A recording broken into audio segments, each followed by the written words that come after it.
જામનગરમાં ટાટની પરીક્ષાના ગેરરીતિ થઈ હોવાના ખુદ રાજ્ય પરીક્ષા બોર્ડે સ્વીકાર કર્યો। રાજ્ય પરીક્ષા બોર્ડના ઝોનલ અધિકારી બીનાબેન દવેએ સત્ય સાંઈ વિદ્યાલયના સંચાલક મનીષ બૂચ વિરુદ્ધ ફરિયાદ નોંધાવી છે।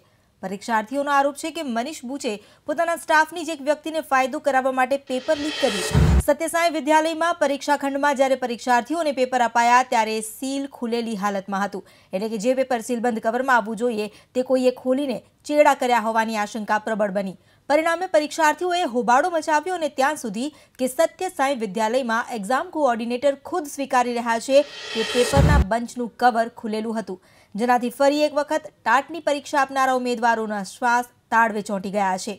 કારણ કે જુલાઈ 2018માં લેવાયેલી ટાટની પરીક્ષાનું પેપર લીક થયાનું સાબિત થતાં આ પરીક્ષા રદ કરાઈ હતી અને ફરી નવેસરથી તૈયારી કરી રવિવારે ઉમેદવારોએ પરીક્ષા આપી। પાણી દેવા આવ્યા ને ત્યારે એને કીધું કે ભાઈ આગળના વ્યક્તિને પાણી આપો, તો એને કીધું એ તો અમારા સ્કૂલના સ્ટાફ જ છે।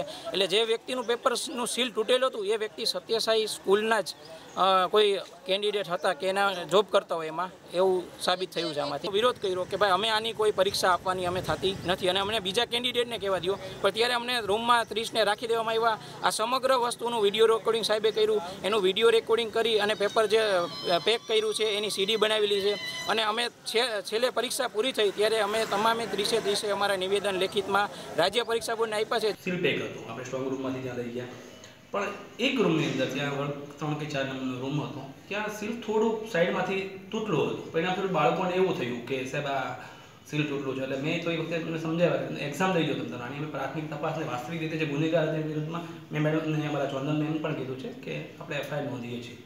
એટલે અન્ય જિલ્લાઓમાં કોઈ આવી પેપર લીકનું એટલે પેપર લીક થયું છે કે નથી, અત્યારે આપણે આપણો મુખ્ય મુદ્દો છે કે આપણું સીલ થોડું તૂટલું હતું, શા માટે હતું? પ્રાથમિક તપાસનો આપણો મુખ્ય મુદ્દો એ જ રહેશે કે કોઈ માનવી બોલું કારણ કે પેપરો અહીંયા સ્ટ્રોંગ રૂમમાંથી અહીંયા લઈ જાવ એવું થયું છે કે કંઈ અહીંયા રિઝર્વ થયા છે। સ્થળ સંચાલકનો મોબાઈલ પણ તે જ સમયે પ્રોએક્ટિવ થઈને મને ખ્યાલ હતો એટલે મેં તાત્કાલિક ધોરણે ત્યાં એક જ મોબાઈલ, બીજા બધા મોબાઈલ આપણે લઈ જવાની મનાઈ હતી, એમનો મોબાઈલ પણ અમે કબજે કરી લીધો છે। તો ટાટની પરીક્ષામાં જે ગેરરીતિ થઈ છે તેને લઈને જ વિગતો જાણીએ અમારી સાથે જોડાઈ ગયા છે ઝોનલ ઓફિસર બીનલ દવે।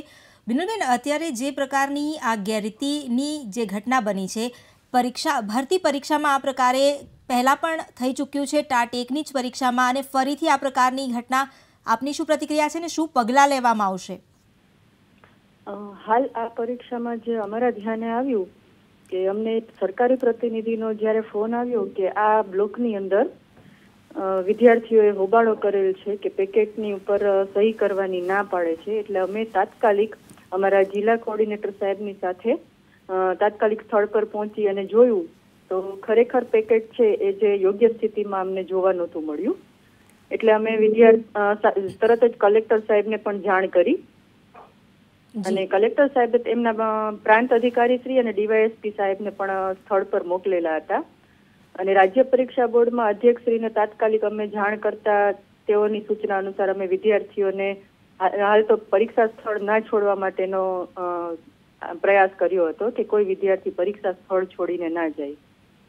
એટલે પ્રાંત અધિકારી શ્રી દ્વારા અને અમારા અધિકારી શ્રી દ્વારા વિદ્યાર્થીઓને સમજાવી અને વર્ગમાં અમે ફરીથી બેસાડેલા હતા અને જે કંઈ પરિસ્થિતિ હતી એ બધું સાહિત્ય અને એ બધું સીલ કરીને અમે કબજે લઈ લીધું હતું તે સમયે જી, અને તમામના નિવેદનો પણ અમારા દ્વારા નોંધાવવામાં આવેલા હતા અને આ પરીક્ષા રદ ના થાય કે કોઈ પણ પ્રકારની ગેરરીતિ છે એવું સાબિત ન થાય ત્યાં સુધી વિદ્યાર્થીઓ કોઈ સ્થળ છોડીને ના જાય એ અમારે ખાસ જોવાનું હતું। જી બીનલબેન, આભાર આપનો અમારી સાથે જોડાવા બદલ અને વાત કરવા બદલ।